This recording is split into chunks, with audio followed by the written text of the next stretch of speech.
Hi everybody, thanks for joining me and welcome to Not So Sunny Berwick. A bit cold today, I've got my jumper on. We've just had it's just rained and yeah, you get sort of used to it this year. It's been a bit miserable. I'm currently off not very well from work and it's Friday, so I'm sure they suspect me of taking off a day when I shouldn't, but anyway, I've got my reasons. Had a COVID test this morning and I think it's going to be negative, but I do have a problem, so not a major problem, but I've got to see a doctor on Monday and maybe adjust some medication, let's put it like that. Anyway, that's rambling on a bit. Today we're going to do special tool number 4, and that special tool is one of the most important tools that we have in our arsenal. Not only is it the most important tool, it's not actually a tool. It's more of a device for monitoring and measuring and checking, and it's well, I'll show you what it is. It's the Tech 2. Now this is Rob's Tech 2. It's not mine. We share it. He lets me use it, as he would say. I can't see the point in both of us buying one. They're $300 or $400. This is the cheapo off eBay, and it works perfect. Still $300 or $400, but I can imagine the GM one is a substantial amount more, probably from the same manufacturer. But anyway, that's what this is. It's a Tech 2 tool, and this is essential for plugging into the Jackaroo Trooper because ODB2 just won't work. Now there are some other tools that will interface. I don't know what they are. I know this is what we use, and rather than me ramble on about it, I'm going to take you in the car and show you what happens. See you in a minute. Now, just before we get in the car, I just want to show you a couple of things. The plug on the end of the Tech 2, here's a D plug. Hopefully you can see that. Now, that interfaces with a plug in the car. Now that's the same shape as an ODB2 connector, and quite often those ODB2 connectors live under here in a lot of cars, and they're a solid plug that you just plug into.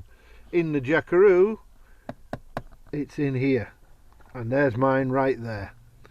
That's where you'll find it on the 4JX1 at least. I'm not sure about the V6s, but I'm sure they're probably in the same place. I don't see any reason why they wouldn't be. So if you can't find yours, have a fish around behind there and until you find that plug. Now, it'll only plug on one way, so let's do that now. And that is a D-shaped plug, and it'll only clip together in one direction, and that's it clipped right there. And hopefully you can see what's happening here. I'll just get my butt off the cable. Right, we don't need to start the car for this. All we need to do is turn the ignition on. Now I've got to make sure that we've got a bit of rain, that's just what we need. Got to make sure that my radio's muted because I don't want to get a copyright strike.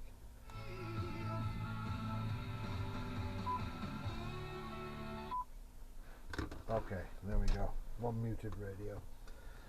Just ignore the 10.4 flashing down there. I've got no idea what's happening with that. Anyway, this is the Tech 2. We switch it on down here with a power button, and as you can see, it's not exactly the highest tech you'll ever see in your life. It's a Linux system, I believe, or Unix, and they're not brilliant on graphics, or the older versions aren't. So we hit enter and we come up with a main menu. Now main menu, we want to look at, there's obviously different options here. I've never actually been into tool options, so it's got a self-testing, it's all the settings for this. But what most of the time we're doing is we're going into diagnostics. It comes up vehicle identification, and it wants you to select one of the following years. Well, mine's a 2000, so we select that. And then it wants you to select what model of vehicle you've got. So there are Trooper, Bighorn, Jackaroo, Rodeo, Amigo, Wizard, V-Cross, Frontier, Rodeo, LUV, ELF, MPR, NQR, VFR, etc., etc. Industrial engines, heavy, medium duty. So we want UB, Trooper Bighorn Jackaroo. And then it comes up powertrain, chassis or body. So we go for powertrain.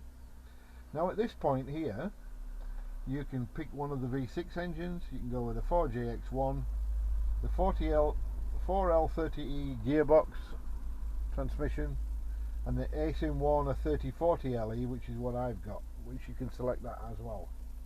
We're going to select 4JX1 at this point.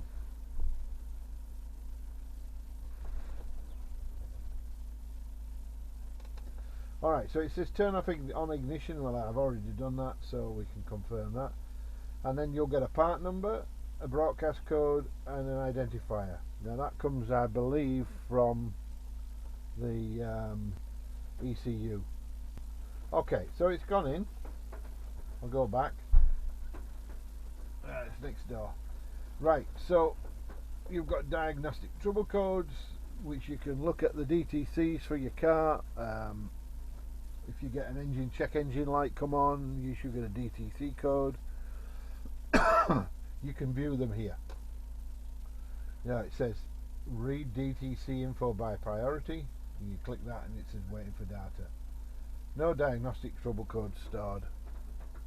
This is the second time I shot this video. When I did it the first time, I had an immobilizer code in there which I got rid of. And to get rid of it, you just go back a menu, clear DTC, and it's all done. We want to look at data display.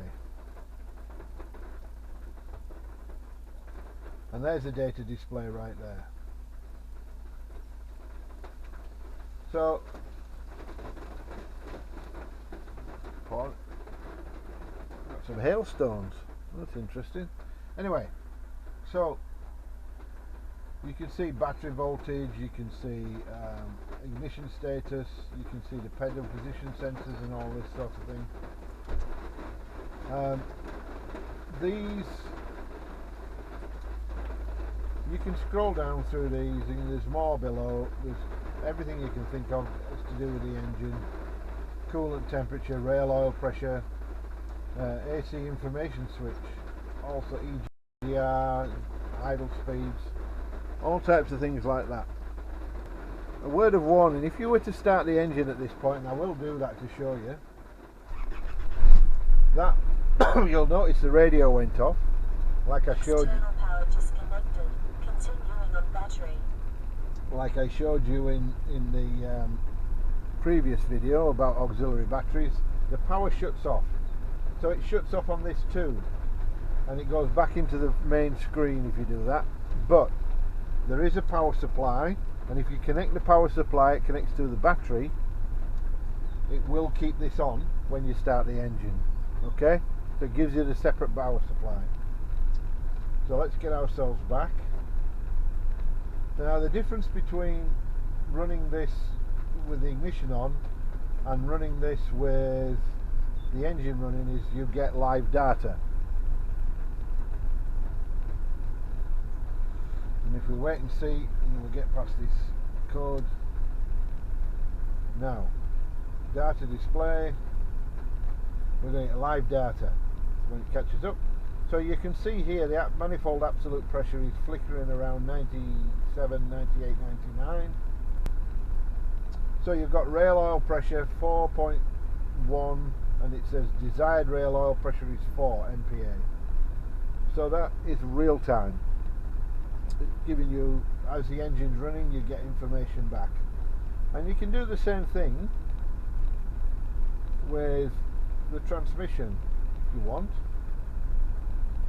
You can please like and subscribe. I'm trying to get the subscriber base up to 200.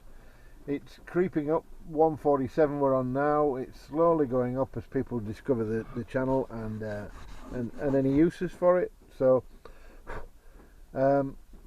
let's talk about videos, upcoming videos.